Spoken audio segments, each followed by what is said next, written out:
We transition now into an episode of Deeper Roots with our friends at Blain's Farm and Fleet. Oh. Do you remember the name Marcus Landry? Yeah. He is now a homesteader and farmer. We went and found Marcus Landry out in the country in rural Milwaukee, if you will. Is there and such a there thing? he was, Okay. Marcus Landry, the farmer. Working the land. He literally is. Deeper Roots with Blain's Farm and Fleet. I have done some crazy stuff on this show. I think this is the first time I've been on a horse. Is that fair? This ain't no normal horse. What's special about it? It's one of the biggest horses around. Well, not him, but this breed. Farmers, brewers, hunters, packers, badgers, cheeseheads, neighbors. No matter what name we go by, we are bound together by our roots. These are the people, the stories, and the patriotism from inside Wisconsin. Welcome to Deeper Roots with Blain's Farm and Fleet.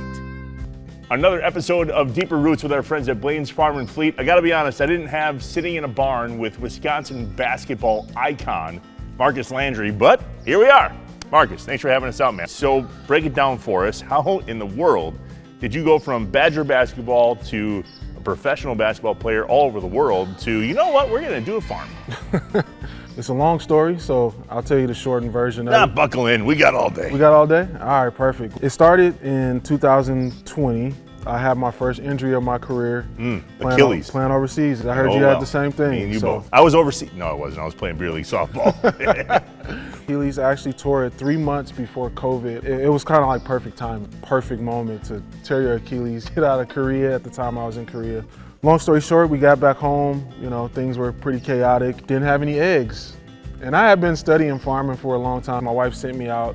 She's like, we need eggs, go get eggs. Man, I went to every store I knew, no eggs. Actually, to be honest, it was Blain's Farm and Fleet that I drove to. Yes, I picked up a bunch of chicks and baby chicks. I took them back to the suburbs. That was like 4 hours later. So my wife calls me, she's yelling, where are you at? What's going on? COVID's hit. And she heard chirp, chirp, chirp in the background. And she's like, you didn't. I bought everything I needed, took it home. You didn't just pick up 4 chickens to lay eggs and supply for your family. 14? I had to make sure I had the right amount. Did the farm have the name back then? Because that was the start of it.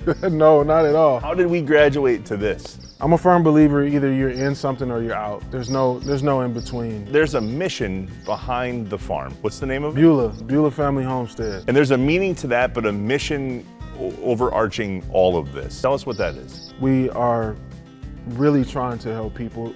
I think COVID really unveiled a lot of things about our food system, and not only our food system, but where we are as a people. I believe in community. I think that word is thrown out there a lot, but until you move into an area like this and you realize what real community looks like, it's hard to fathom. Providing people with opportunity and experiences that they would never get to have. And that's what we do out here. We feed people through the food that we raise, along with my family. Some of the toughest kids from the toughest blocks in Milwaukee come out here and they're scared of chickens. It happens, right? But these kids that are so tough and have to grow up early, they get to come out here and they get to be kids. In terms of giving back and building community, why did you start with kids? Well, giving them an opportunity to see something different. If you don't get out, you only can see what's in front of you.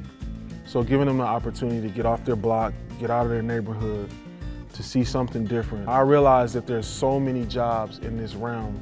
I get a chance to introduce them to a whole another world of job opportunities, of lifestyle living that they would never get a chance to partake in. Is what you do unique? Is there another establishment or farm or effort like yours that's comparable? Not that I know of. The hardest thing I have with being called a farmer is that I'm not a traditional farmer. My experience in farming is really giving back and spreading this to people that never get to see it. In what order then did you start to build a farm? I started looking for land, and every time I came back home from playing overseas, I would look for land because I've always wanted land. I actually had a dream when I was about 15 years old of a property I seen that was surrounded by a white fence, and this was it. Somebody's got to be your favorite out here. Big Red is huge. I love Big Red. Definitely one of my favorite. You gonna do the call? What's the call? Oh man. As long as Big Red doesn't come crashing through this barn. Here, let me see if I can do it. And then you yell, Red, Red, and he comes coming. They know it too, but I mean, they know my voice, but their call is a little different. Yeah. We need to go feed these dudes. Let's do some chores. Let's go. These are called cross ties, so it's the size for me and you. So we got We got a big guy coming in, so we're gonna hook that cross tie up there. I'm gonna hook this one on this side. Wilbur's a big fella. Yeah, we got the center coming in right now. Okay. Yeah, big Wilt. That's good right there. You wanna show them how to do that side, Michaela? Open it, and then you're gonna hook that right here. All right. Almost. There we go. All right, perfect. Should get some brushes. This is Big Wilt. We use him to drive. The kids show him in open shows. Actually, this year we'll be showing at Wisconsin State Fair, Jefferson County, and Walworth County. Brushing the side? Yeah, we're just gonna brush with the grain, with the way this hair is going. Horses shed a lot, huh? We actually just shed this guy not too long ago. Michaela, you wanna show him how to shed the horse? It's gonna go in circles like this. And then once you do it all, you come back with that and you just brush it off. And he's not done. He still has more to come off, and you can kind of see that as you're brushing. I'm getting more off. Michaela, can you get the step? You're gonna put me on him while he's tied up. Yeah, he ain't going nowhere. He could possibly break these things off. He's strong enough. Right, I agree. What are the rules? The rules is when you get up there, sit down, hold your abs in, and just sit up straight. I'll be the first to show you. How about that? We'll just hop up here. You're a big guy. Boom, right there. Going right over here with the leg. Hopping right up there like this. You'll scoot forward. Just hold his hair. Ask me a few questions. I'll answer. Simple as that, right? Yeah, you just made it look super simple. Is definitely the case. I have done some crazy stuff on this show. I think this is the first time I've been on a horse. Is that fair? This ain't no normal horse. What's special about it? It's one of the biggest horses around. Well, not him, but this breed. Okay, me and you. All right? Okay. So now, grab the mane. Yep, grab the mane. Bust my... Yep, throw that right leg over the top. There you go. Big boy. Oh, yeah. Okay, here I am. Yeah, scoot forward a little bit. Scoot forward. There you go, right there. Oh. And you're good to go. You know how I know I weigh more than you do? How's that? Because he's groaning. So, now what? Hop off when you're ready. That way? Yep. This way, right onto the thing there, and we'll make sure you return home to your wife safe and sound. Well, I'm not off of it yet. Okay. There you go. Woo. Ready for one more chore? I was just about to say, let's do some more chores. Let's do it. So all we're gonna do is take the corn and throw it right in there. All right, ready? Here we go. Yep, with both buckets. Don't eat it right out. Hey, not me. Sorry, just dump that right in your Nope, head. that's how it goes. My bad. Every day. We need those buckets. Isaac, can we grab those? We're gonna fill some buckets up and go feed some chickens. This is Isaac. He knows how to drive the tractors, and That man. he pretty much knows how to do anything. These aren't full chickens and they're not baby chickens, but they still gotta eat. So we try to mimic their real life cycle, right? So we give them new grass twice a day. They're constantly moving. Oh, you don't take them out of there. Oh, we don't even take them out. Just slide it. Yeah, we slide it. We just come in here. Some of them might try to leave and get out. So I try to go back there and trick them. There we go. Now we gotta fill this We guy gotta up. fill that guy up. Oh, easy now. There's water. Now that little lever there, you're gonna pull that lever up and you'll just slide it forward and make sure you don't run any over. There you go. Yep, perfect. Okay, you gotta come with me. Keep your eyes in the back. Eyes in the back. Tall guy problems. Yep. And you move it a full space. And there you go. Oops, sorry, Isaac. That's perfect. We'll throw the water back in. We'll throw the feed back in.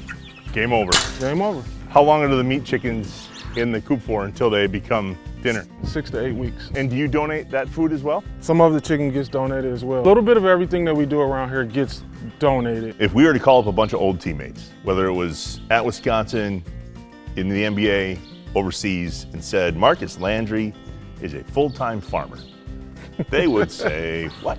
They would laugh and they wouldn't believe you. They'd say, no way. I got one teammate that probably was the most hysterical when he found out. Yeah, Nate Robinson he kind of went in on me a little bit. He had all the jokes, but it's fun. I love what I do. I love what I do. I wouldn't trade it for the world. Keep it going. You're doing some really cool things, and you put that in an interesting way. Get the kids off the block, because that's all they know. Whether it's you going to them in the future or them coming out here. Really, the goal is to become more sustainable, right? The funding coming in so that we can reach more kids, having the opportunity to pick the farm up and take some of these animals into the city so kids that don't have the opportunity or can't afford to come out here can really partake in it, but in their own space. It was neat to see the kids on site today. Yeah. You could really tell that this was an element that they don't live in, yet are super comfortable in, and that's credit to you. Yeah, So, thank well you, done, man. thank you. We appreciate you, man. No, Thanks for man. having us out. Thank Really you cool. for having me. I hope you Congrats had a on good time. What we're gonna do is we're gonna move the pen first so that when we go in there, we're not crawling on any poop. Good idea. Hey, you gotta go back in there. Oh, they got out? Yo. Don't let that one get away. I'll chase him in a second. Hey, bud. Okay, hold on. Okay, chasing chickens. Okay. First time ever catching a chicken? I had backyard chickens. Yeah, you know what to do. I'm winded though. It's a long way down for us. Back on the farm for this episode of Deeper Roots with Blain's Farm and Fleet. It was awesome meeting Marcus and sharing the evolution of his deep-rooted Wisconsin story. What a guy, and looking eye to eye too.